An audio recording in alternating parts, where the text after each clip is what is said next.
สบายดีตอนเช้าเนาะดีพายกันยิ้มแล้วเนาะมื้อนี้สิได้กลับบ้านแล้วแม่นบ่มาเจ้ากระตำแบบนี้บ่อยู่บ้านกินแล้วก็เดินทางกลับแล้วเนาะมื้อนี้เนาะกลับแล้วกับเมื่อปะเลยได้พี่น้องไอ้บาทนี่ได้เนาะทุกคนได้อีสังแน่มื้อนี้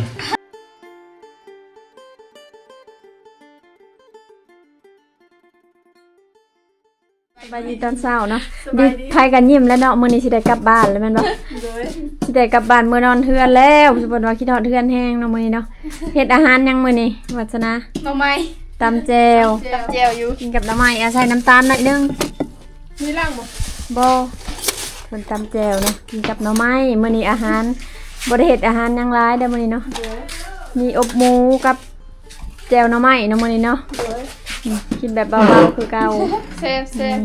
กินยังเซฟหน่อไม้3 สาวปอกนี่หน่อไม้เฮาก็ซื้อเอาทุกคนเด้อตอนนั้นมีแต่ซื้อบ่ได้ไปเฮ็ดไปหาอีหยังตอนนั้นสิเพิ่นก็เตรียมกลับแล้วกลับบ้านเดี๋ยวใส่ลายได้มันหวานได้พ่อแล้วบ่มีหมักนาวเห็ดของเรามีอบหมูกับออมหมักมี่เนาะกำลังแกะเพราะว่ามาซื้ออาหารเอาเนาะตอนเช้าเราบ่ได้เฮ็ดเพราะว่าบ่มีอาหารในตู้ก็เลยได้ซื้อเอาปกติก็เฮ็ดแต่ว่าตอนนี้อาหารหมดยังบ่ได้ไปตลาด กินจำนี้ไปก่อนเนาะจะอันอบใส่นี้แกงแล้วใส่ถ้วย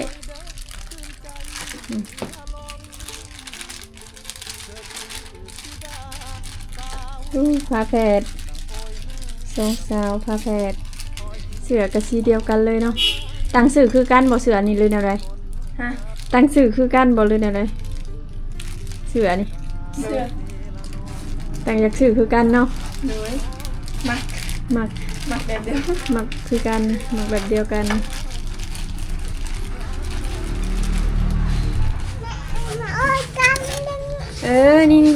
นี่กะปิเลยมันนี่ตาใส่ไปตำไม่โดนนั่นจ้ะนี่ใส่ตรงที่เดียวเร็วใส่อีกเบิ่ง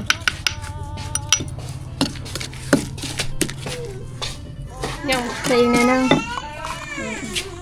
ยังลูกเอาปั่นมะนาวใส่เปียงนึงแม่ยังลูกแม่ยังของเก่านะยังลูกอยากได้ยัง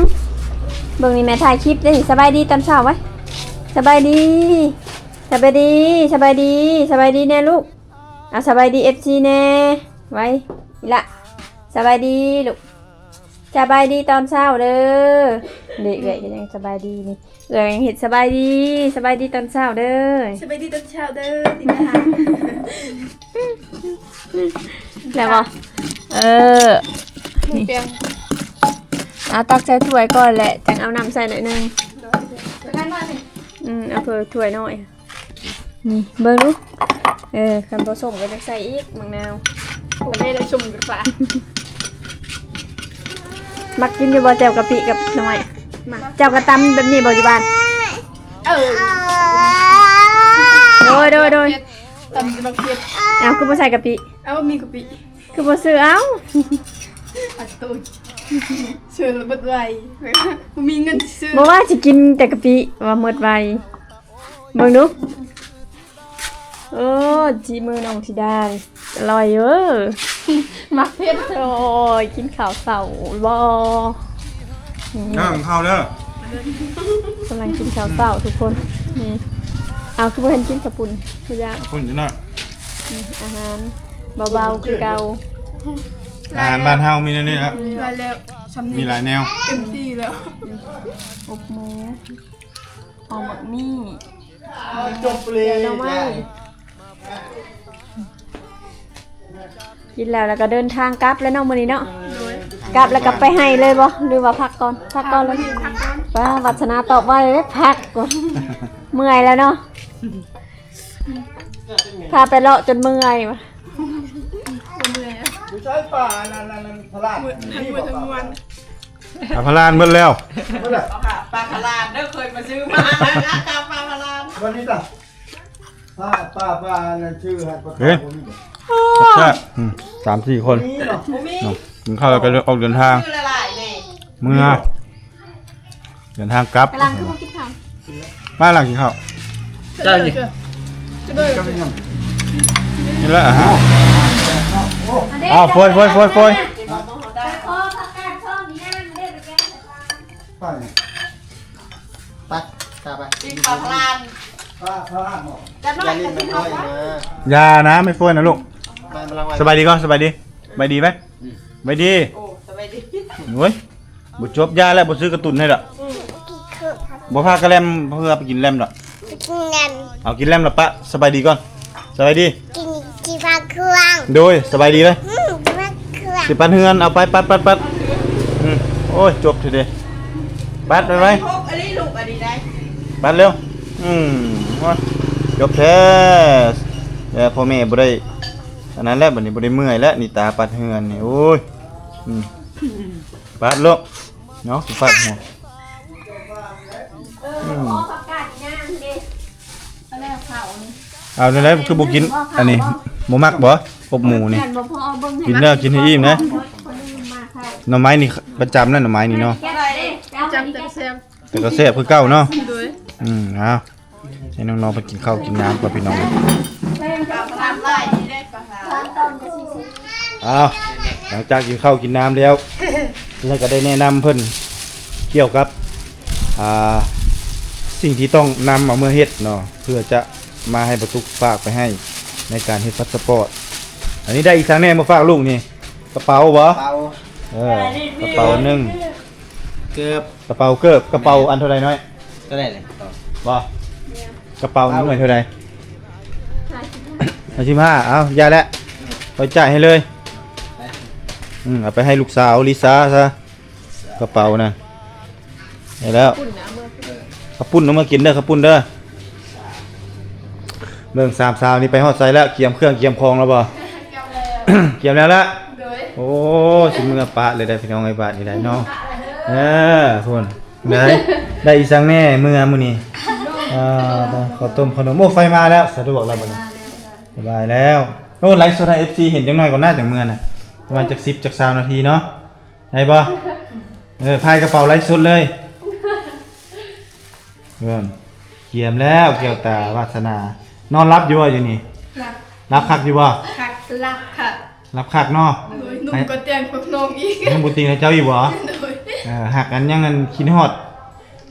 ห้องนอนอยู่เฮือนอยู่ในเบิ่งนี่เนาะ กินโพด มานี่แม่นไผเฝ้าเฮือน บ่มีเลย บ่มีเลยเอ้าฟืนไฟได้ซะ นั่นแหละที่ทอด มอบมาเลย โดย โอ้ให้ได้ๆคือบ่ให้เขาเจ้ามาเฝ้า แล้วมีไฟมะพร้าว มีแต่ต้นนอนให้ ต้น ชิ้นมัน ต้น น น อน นชิ้นมันนน โอ้ความหมายคือกลางคืนให้ตุชินมานอนก็นั้นแหละไอ้จะถามหาคนเฝ้านะแต่กลางเว้นนี้ซื้อบ่มีแม่นบ่ โดย เข้าใจคนละเรื่องเลยเนาะ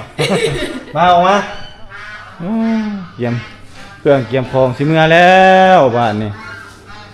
อีดาแก้วตาวาสนาสิเมื่อปะแล้วมีตาเอ้ยสิเมื่อปะเลยได้ ไปเดินไปแล้ว สิเมื่อปะเลยได้เอามาดินังมีนี่ลายทอดเห็นเหรอสิเมื่อปะเลยได้นี่ได้บ่กินทอดเลยบ่ฮะกินทอดบ่กินทอดเอาไปไว้แม่มีนั่นน่ะ อยู่เรื่อยๆไป ไปอยู่เมื่อยบ่เมื่อละเมื่อยบ่เมื่อบ่ลูกเมื่อบ่ละเมื่อยนี่อีหยังอ่ะนะอีหยังอ่ะนะฮะออกมานอกโถ่ตามสาวเกียบสิได้เดินทางกลับป้านแล้วบัดนี้โอ้ เดี๋ยวสั่งไป ได้ขนมนมเนยเนาะได้หลายอย่างเนาะโถ่ตามใบเทาสิเมื่อปะแล้ว บ่ได้บ่ขนมบ่ใส่บ่รสขนม บ่รถบ่ได้สิบ่รถบ่ได้บ่แม่เบิ่งห้านนี่ก็พอห้านพี่น้องเอ้ยมานั่งนี่ก่อนนี่นะมานั่งนี่ก่อนมานั่งนี่แป๊บนึง อยากมาแห้งเลย อยากเมื่อกินฮอดเฮือนบ่ โดย อยากเมื่อให้กินฮอดเอาปลดหมวกให้ FC เห็นก่อนจังน้อยกินฮอดเฮือนงามกลางเว้นนี่บ่มีคนอยู่เนาะแต่กลางคืนมีคนเฝ้าอยู่ติเอามาพี่ตรงน้ำ นี่นะบ้าง มีนาบ้าเอามาเฝ้า โดย มีแต่นี้เด้อแนะนำให้เด้อ โดย ก่อนสิเดินทางกลับเนาะก็คือดังที่ได้เว้าไปในหลังไม้ให้แหละเนาะไปเฮ็ดใบแจ้งเกิดใบเสียชีวิตเนาะใบอนุญาตจากผู้ปกครองใบมอบสิทธิ์ โดย อธิบายไปแล้วเนาะให้ในบ้านเป็นผู้พาไปเฮ็ดเนาะเล่นเต้นให้ก็คือพุ่นแหละอยู่เมืองตะโอยพุ่นแหละให้มันสำเร็จเนาะเซ็นนายบ้านเซ็นห้องการตำรวจเรียบร้อยก็คือทั้งสองน้องก็คือน้องวัฒนาและน้องแก้วตาน้องยังบ่ผ่านเนาะ โดย สำหรับธิดาผ่านแล้วเนาะผ่านสลุยแล้วอายุเพิ่นก็ถึงเกณฑ์แล้วแต่ว่าสองคนนี้ก็คือเนื่องจากว่ามีสาเหตุที่ว่าบ่ผ่านแล้วก็ต้องได้กลับมาเฮ็ดเนาะก็คือน้องๆทั้ง3นี่ก็คือบ่ได้อยู่ในสามโนครัวของพ่อแม่เพราะว่าพ่อนี่เสียแล้วก็เลยแม่ก็เลยมอบหรือว่าโอนมาให้พ่อเฒ่าเป็นผู้ปกครองในนามหลานเนาะ โดย มันก็เลยยากตัวนี้ในการเฮ็ดพาสปอร์ตอันที่หนึ่งอันที่สองก็คือทุกมื้อนี่นะมันมีการค้ามนุษย์เนาะในเด็กวัยอายุต่ำกว่า18ปีเพิ่นเลยเจ้าหน้าที่เพิ่นก็เลยแจ้งกันเนาะทุกหน่วยงานเนาะที่ว่าเฮ็ดออกพาสปอร์ตนี้ทั่วประเทศว่าซั่นซะเนาะบนใดที่ว่าเฮ็ดพาสปอร์ตนี้ให้เฝ้าระมัดระวังหรือว่ามีสติเด็กน้อยต่ำกว่า18ปีที่มาเฮ็ดพาสปอร์ตโดยลำพังโดยที่บ่มีพ่อบ่มีแม่มานำเนาะหรือว่ามีผู้ปกครองเป็นหยังก็ตามเพิ่นให้มีใบมอบสิทธิ์ใบอนุญาตจากผู้ปกครองเนาะแล้วก็ใบแจ้งเกิดเนาะคันว่าพ่อเสียชีวิตคือเจ้าก็ไปเอาใบเสียชีวิตมามันหลายขั้นตอนเนาะป้องกันเพราะว่ามีทุกมื้อนี้มีการค้ามนุษย์ก็คือมีเด็กน้อยซ้ำถ้าเจ้านี่ที่เจ้า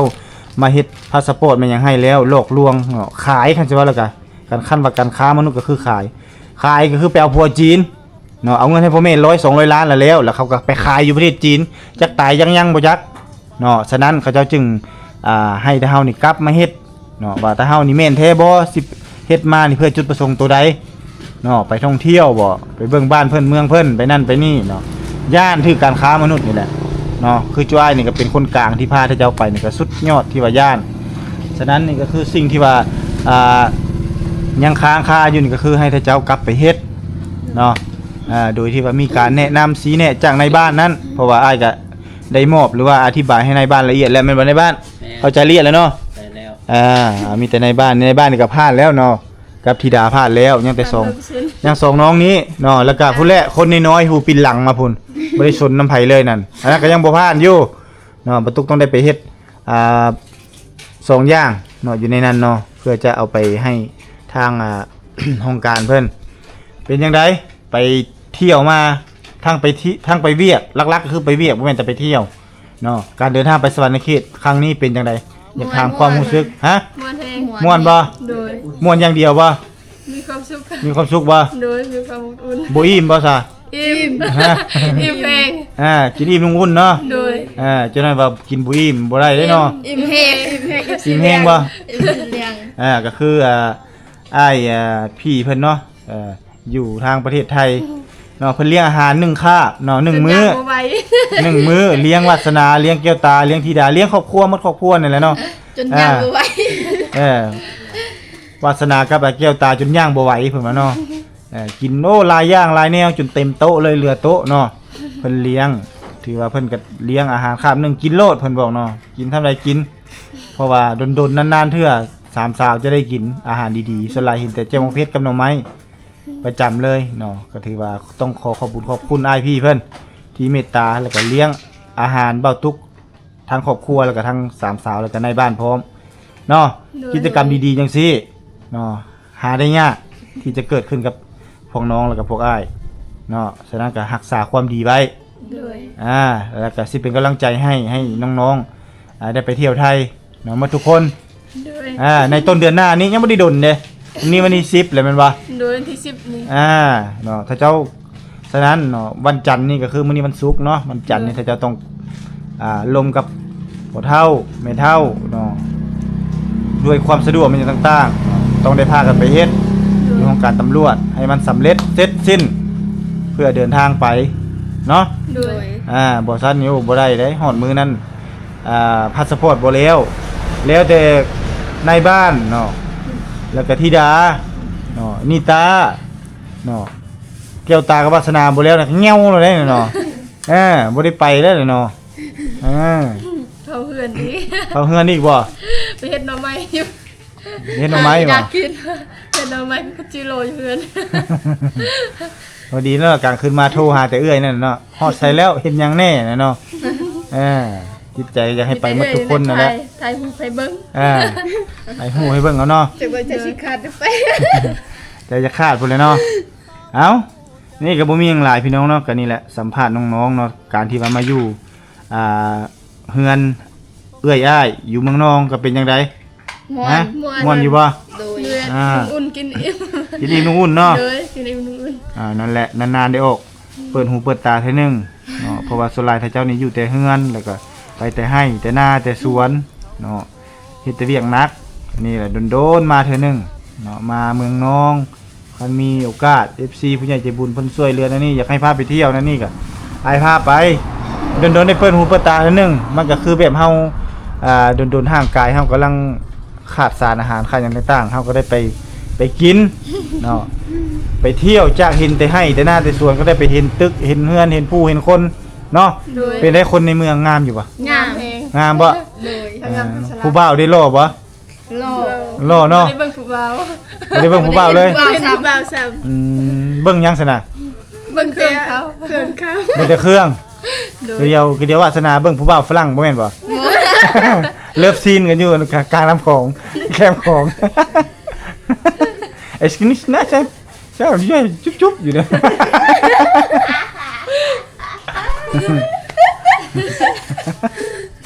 โฆษณาเห็นแล้ว ไอ้เลิฟยู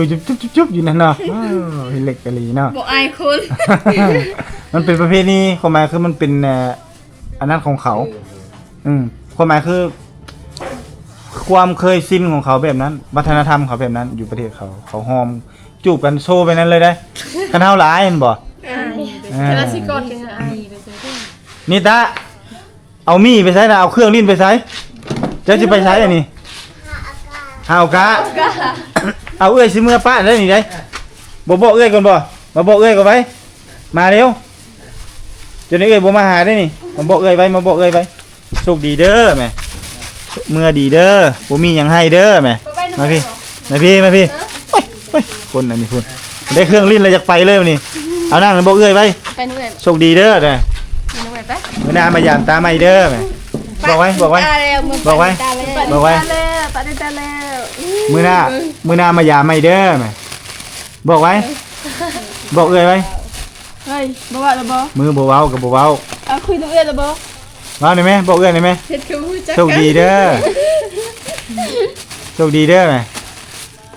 ใช่นี่นี่จ้านี่จ้าเอื้อบ่มื้อนึงเอื้อบ่ เมื่อบ่เมื่อน้ำสามสาวบ่เมื่อบ่เอาได้เอื้อยสิเมื่อปะได้นี่ด้วยเอาบ๊ายบายเอื้อยไว้บ๊ายบายเอื้อยเอาบ๊ายบายปันนึงไว้ ไปเด้อ หัวเครื่อง อยากไปลินอยากไปลินนะไป ไปเล่นคันอยากไปก็ไปเอ้าไปซะเอื้อยสิเมื่อปะอันนี้ไว้ อย่าไปช่อน้องน้องนอนเลย กายังนอน เอาลงมานี่ ไปบ่ ส้มทิ่มน้ำลายหน่อยไว้ ใส่เกิบ ใส่เกลือกับบุถึกเบื้อง เปลี่ยนใหม่ไหมเกลือนี่ ใส่ธงดีๆแหละเครื่องบินนะ จะใส่ธงดีๆผูกธงก็มีไหม ธงมาใส่เครื่องบินตลาด อ้าวโอเคสามสาวเดินทางปลอดภัยเด้อวันนี้เด้อ โดย อ้าวก็ฝากผู้แหละไปติดตามผลงานใน EP ต่อไปอีกว่าสามสาวนี่เพิ่นสิในระหว่างที่ว่ารอพาสปอร์ตเสร็จสิ้นหรือว่าดำเนินการทุกอย่างเนาะก็จะได้เดินทางไปประเทศไทยน้องสาวเพิ่นเซ็นอย่างนี้ประตุกก็สิได้ไปตามติดวิถีชีวิตเพิ่นมาให้ FC ได้เบิ่งได้ชมคือเก่านั่นแหละเนาะว่าน้องๆเพิ่นสิกิจกรรมหยังในแต่ละมื้อแต่ละวันเนาะพบกันใหม่คลิปหน้าสำหรับคลิปนี้บ่ตุกและสามสาวขอลาไปก่อนนะสบายดี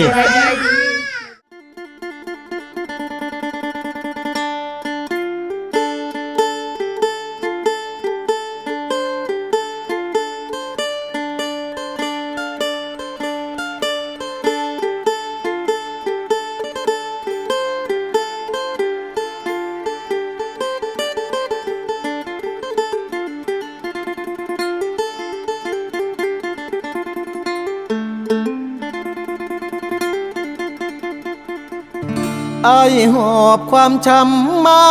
เซละโน หลายปีหม่นหมองจากสาวไทยเศร้าใจรำพันน่าเป็นเหตุเฮ็ดให้เฮาต้องพลาดจากกัน ด้วยพ่อแม่เจ้านั้นบอกบ่เอาลูกเคยคนจนมาพ่อผู้สาวชนเผ่าตะโอยเจ้าเอิ้นจะโดยง่อยเด้อชื่นใจเหลือล้นเธอชื่อธิดาสาวชนเผ่าตะโอยหน้ามนหอยยิ้มจิ้มใจอ้ายล้นเหมือนนิมนต์มาจนละเมอสาวเซละนองบ่าวไทยสองใจพันความเจ็บกลายเป็นความสุขหากันแต่วันแรกเจอสาวเผ่าตะโอยชื่อธิดาอ้ายหาเจ้าเด้อขอบใจหลายเด้อคนดีที่หาพักอายขอฝากชีวิตไว้เซละนอทุกความหม่นหมองฝากเธอช่วยเป็นยาใจขอบคุณความเจ็บ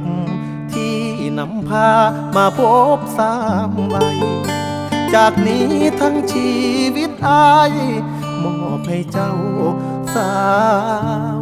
งามตะโอ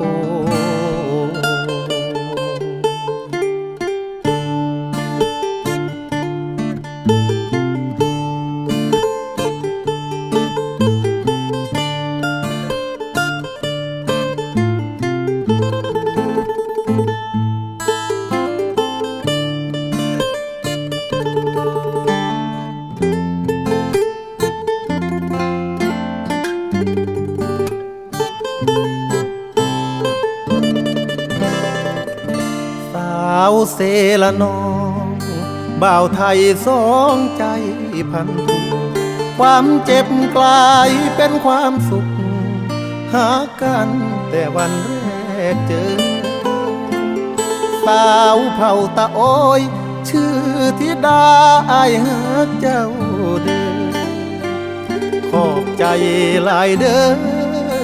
คนดีที่หาพักอายขอฝากชีวิตไว้เซละนอทุกความหม่นหมองฝากเธอช่วยเป็นยาใจขอบคุณความเจ็บที่นำพามาพบสามวัยจากนี้ทั้งชีวิตอายมอบให้เจ้าสาว